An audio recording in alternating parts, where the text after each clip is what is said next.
Hey, welcome back. We are going to kick the Enchantress's fucking slim, sexy butt. Yo, what up? Oh, you have 5 red skulls. I'll pay you 500 gold for each. Excellent. My collection grows. Perhaps we'll soon find all the red skulls. Yeah, that'd be neat, wouldn't it? If I hadn't goofed up this playthrough and fucked it all up. Who's up here? Oh, it's you. Do you say anything, or do you just say nothing? This stuff keeps me no place. This stuff we keep is no place for warriors, but the meat is plentiful, and I may sit here for a while yet. So I was during that Yacht Club Mega Man stream that I was talking about earlier in the last episode. Somebody said something that I'd never considered before. Hang on, time grows short. Are you ready, if you please? Yeah, Tower of Fate. Oh, let's do it. Hey Lord, are you prepared to visit the Tower of Fate? Yeah, I'm ready.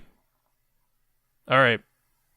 Okay, this is Tower of Fate as we all know and love it.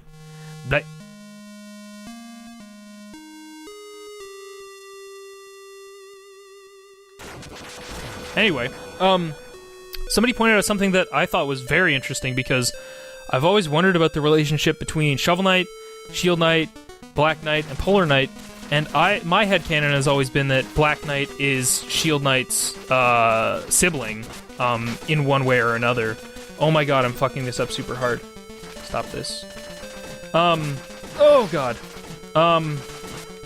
Okay, I fucked that up really bad. Pretend I did it perfectly.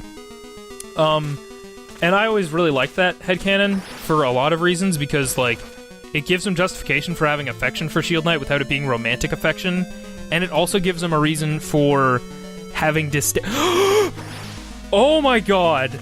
I accidentally hit the input for that by accident. Obviously, hence the by accident part. And holy shit, I almost died. It gives him justification for having disdain for Shovel Knight in his relationship with Shield Knight without it being like... It's still noble in a way, in his own way, because then it's not like, oh, you want Shield Knight for yourself. It's more like, no, I want to protect her. And I think that's really neat. But somebody pointed out something that I'd never thought of before, and they theorized, their headcanon is they like to think that Polar Knight is Shield Knight's father, because they both have the same, like, face mole, but I don't know if that holds any water. Anyway, we are at the finale, and I'm gonna try and remember what's a good curio for this. Probably this one. Oh, it's you. Have you come all this way to report your progress? Where's my 8th Knight? None of that matters anymore. Prepare to face your demise, Shield Knight. Your treachery ends here. My treachery? I granted you new life, but now you intend to take mine? Perhaps showing you mercy was a mistake, one I will not repeat. Oh, I don't remember if I commented on this. I felt like I didn't. Something that I meant to say is that in the scene where you find out how, like, you actually see specifically how the Enchantress revives Specter Knight, it's interesting to me because it actually seems like Donovan doesn't die, he's just close to death. So Shield Knight doesn't actually, the Enchantress doesn't actually revive him, and, like, prolong his... like, make him undead. I feel like that's a very important distinction because they call it undeath, and it's not undead, which implies that you are, in fact, dead. Undeath means, like, I don't know. I think it's interesting to think that he didn't die, it's just Shield Knight prolonging his, like, approach to death. Oh god. Stop. Oh boy. We need some healing. We need some heals. No, that's not the thing that I meant to use. There we go. That's what I want. That's what I want, what I really, really want. Let's just use that a second time, just for good measure. Let's try and then take this out. Stop. But yeah, I think that... and that's why I love New Game Plus, because it feels really thematically appropriate. Like, you're staving off death on your own. Like, every enemy you kill gives you a little bit of, magic. And that's what your health is in New Game Plus. And it feels really thematically appropriate that you're just fighting it off. Ho, ho, ho, ho. Weakling, rise, my child, come to me. Oh no, not rise. Yes, my queen. Specter Knight has lost faith in our power. Let us show him your perfect self. Release Rise! Haven't you done enough? I'd give anything to serve you with me at your... you do with me what you will. No, Rise! Oh no, stop that. My child, drink deep of the darkness. Reveal your full potential. Holy fuck. So this is my favorite boss that I was talking about earlier. It's really good. It's really good. Oh my god, what a fucking great finale to a game. Oh my god, Tony Hawk's finale of Torment. Oh, holy shit. Oh, it's so cool. But yeah, it really does. Oh, I just realized a cool little. Oh no. I just realized a cool little detail where he like actually puts flame on the tracks as you follow around them. It's kind of hard to see, but stop hitting me. It's very rude, Rise, whatever.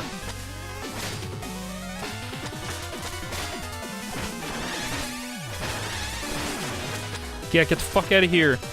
Nobody fucks with Oh! I wasn't paying attention. God, what a fucking cool boss sprite. But yeah, he's actually, like, slightly lighting the tracks on fire for every little, like, inch that he's like, along it. So yeah, this is where I'm saying, like, Specter of Torment. Oh god, I have very little health. Let's just take the time to do this and do a little bit of... Can I not? Yep. Alright, that seems about right. This is what I was talking about in another episode, where I think Specter Knight shines in its finale way more than any of the other campaigns do, for sure. I'm gonna use this and see if I can kind of cheese this a little bit. Can I get closer to him by using the Judgment Strike? But yeah, I think okay, yeah, that's not gonna help. I think Specter of Torment shines in its finale way more than any of the other ones. There's a lot of emotional impact of the finale of Plague of Shadows and Shovel Knight, but I think this one, in terms of like gameplay, shines a lot. And then like post finale, like wrap up sequence, I think it's the strongest of them all for sure. Oh god, Rise! Like, stop being ghostly and stuff, please. That'd be super neato of you if you could stop that. Oh god, no! He's giving me a lot of trouble. Rise, you troublesome kid! I'm gonna show you what for. Let's... Oh! This is what I fucking used to cheese this boss fight out a little bit.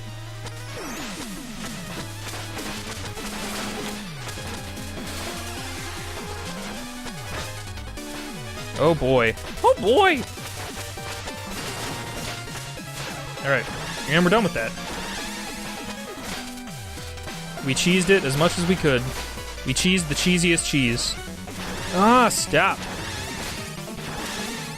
Come on. Alright, I might just shut up and focus for a little bit. Yeah, you can see towards... Oh, is it... I didn't know where I was.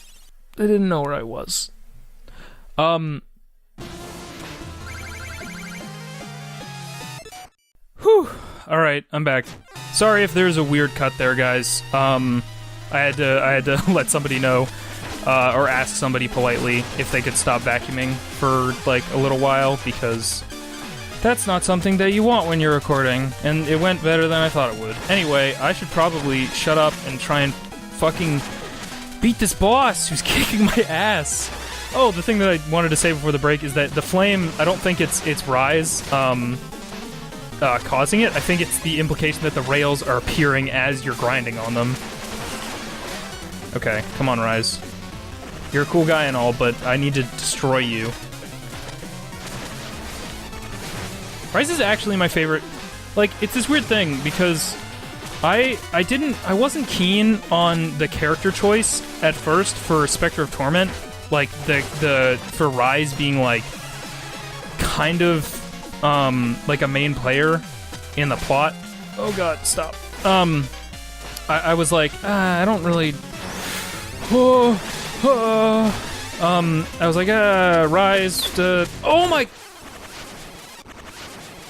Oh my god, I'm doing so fucking bad. I wasn't keen on him at first, but It occurs to me that Rise is actually my favorite member of the Order of No Quarter. Like, I always thought he had the coolest design. I just think he's a bit naive, which I guess is, like, a good character trait for him to have. I'm gonna equip the Feather because that's gonna get me out of a situation that I need to get out of if I ever need be. Maybe I should use the coin and just lay into him when I get close, see if I can. Okay, the coin has no effect. He's too powerful. Oh my god. I honestly might cut around some of these attempts. It's really bad. I might include a death counter and just fast forward to the highlights. Sweet, sweet, sweet highlights. Like in the highlights that I want to get in my hair someday. Oh boy. Oh boy. I don't like this. Oh, stop. Oh, Tony Hawk of Torment. Oh, come on.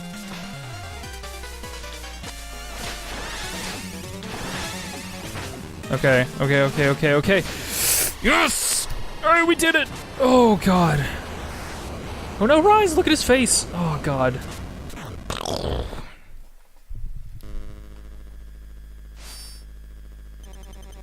Stay back. You've taken all that I have. I will not serve you a moment longer. Fair enough. Rise has proven a loyal servant. He'll be the perfect final knight for my Order of No Quarter. No! Leave him be. I will serve as your 8th knight. Take me instead. Oh, now you are ready to bow before my might? I am yours to command, but first, the final act of my own volition.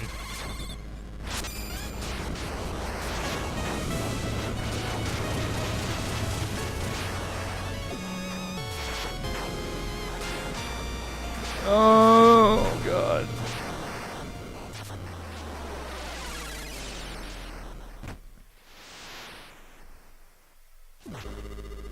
Ha! Rise has played his part well.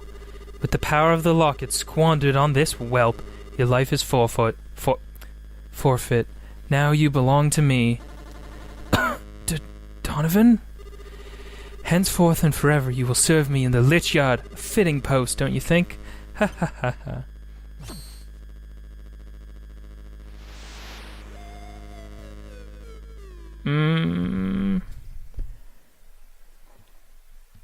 Oh boy.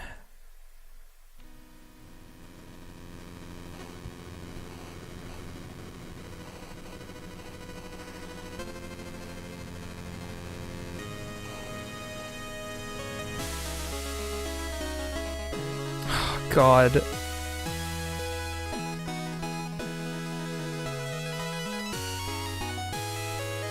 I get such chill feels.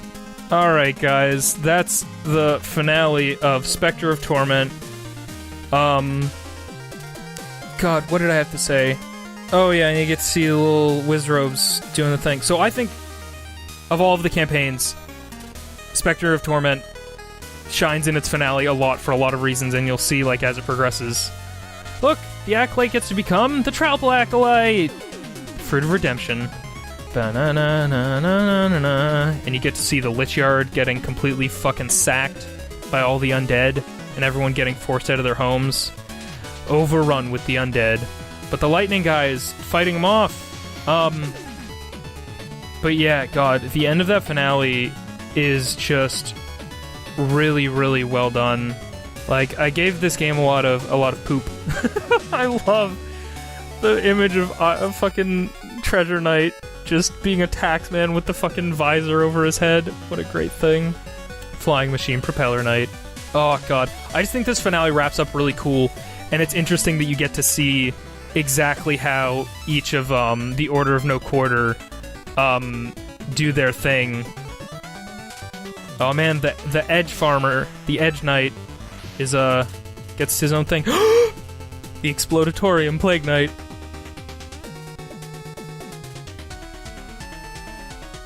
Bubbling Chemistry. Oh god, they're so cute. They're so fucking cute together. But yeah, I was pretty harsh on this game. I wasn't way into it when I first beat it, because I beat it all in one sitting when I was really tired. Because I, like, waited for a while to get it. and then I beat it all in one sitting, and then, like, I didn't have really well-informed thoughts about it, and, oh god, vanquishing the Valorous, and you get to see how Armor Outpost gets super fucking sacked. Oh boy, I love seeing the automation of, friggin', oh god, what the fuck? Tinker Knight's, assembly line. You get to see how everything gets made. But yeah, I think at the end of the day, the finale is what saves Specter of Torment for me. Stranded ship, Polar Knight.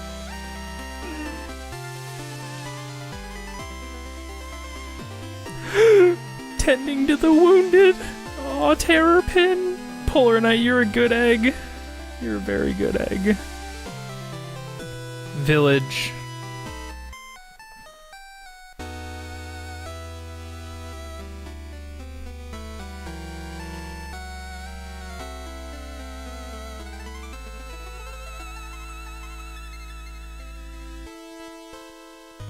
The end, that scene reminds me so much of the end of Yoshi's Island.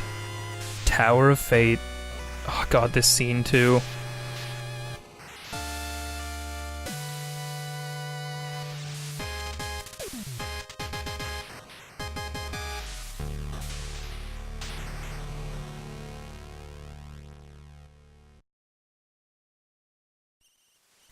Holy gosh dang. What a finale it was. There's no hope of stopping her. The Order of No Quarter will sweep through the land without mercy. She's too strong. The strength of her former self gives me hope that she can be reached. A fool's errand. She will destroy you, as she did me, and show no remorse. I have no choice but to serve. I am now bound to her, perhaps forever. Then maybe we shall cross paths again. Keep her safe, Donovan. Dark times await us all. Oh, this is... This is fucking great.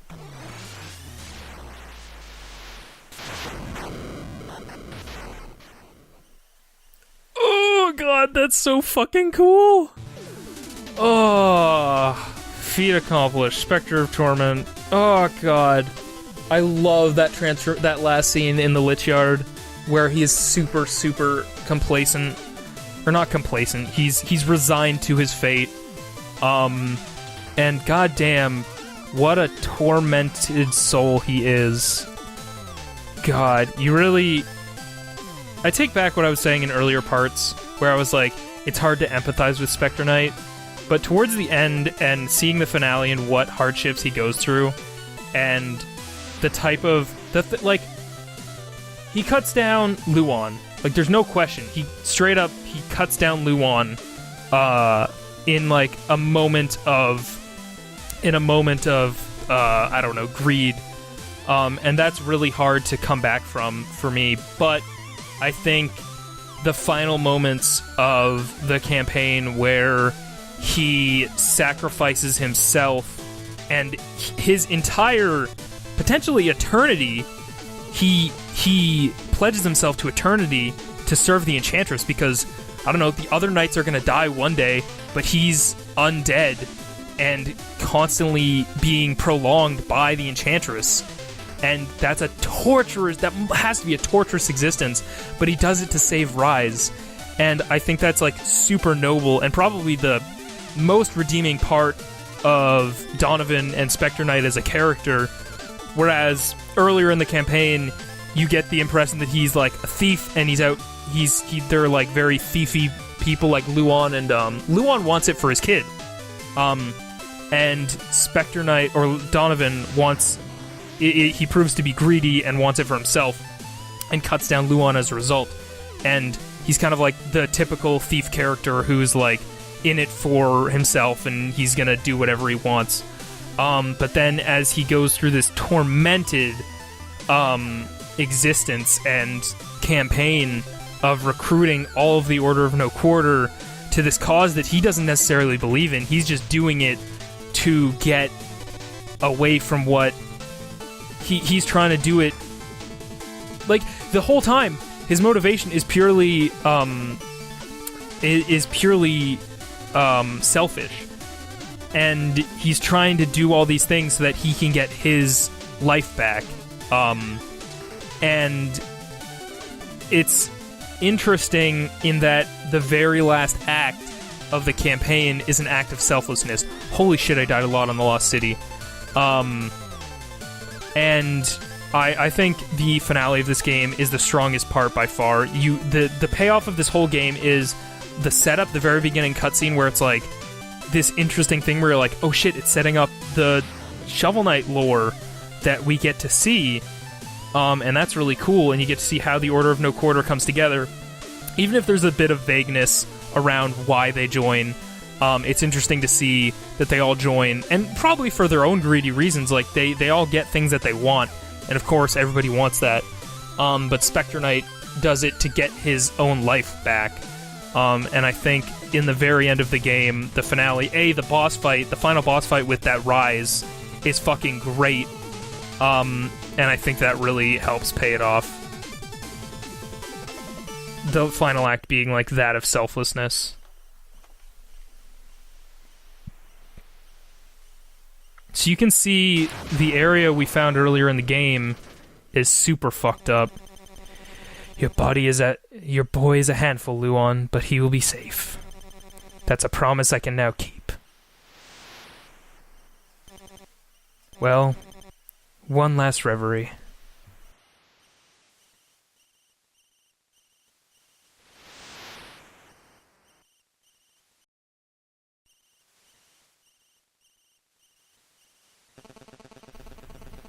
Ah, and you simply made off with his boots? Incredible, that's one way to make a grand escape.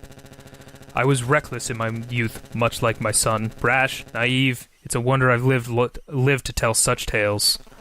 Nonsense! We two shall prosper for 100 years. Your boy will takes after his father. He does. Donovan, I've been meaning to give you something.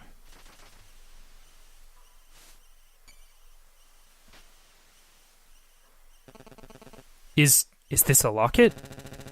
I worry about him, Donovan. He's grown so fast. If fate should claim me before my time, he'll have no one to protect him from his own flights of fancy. This is an old family keepsake. You are family to me, and I would hope you'd be a family to Rise. Luon, I would lay down my life to save his.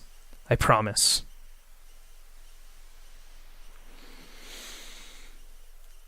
And that's where we're gonna leave off, guys. I fucking love this game. Thanks for joining me. I hope you enjoyed this playthrough, and I'll catch you later. Bye.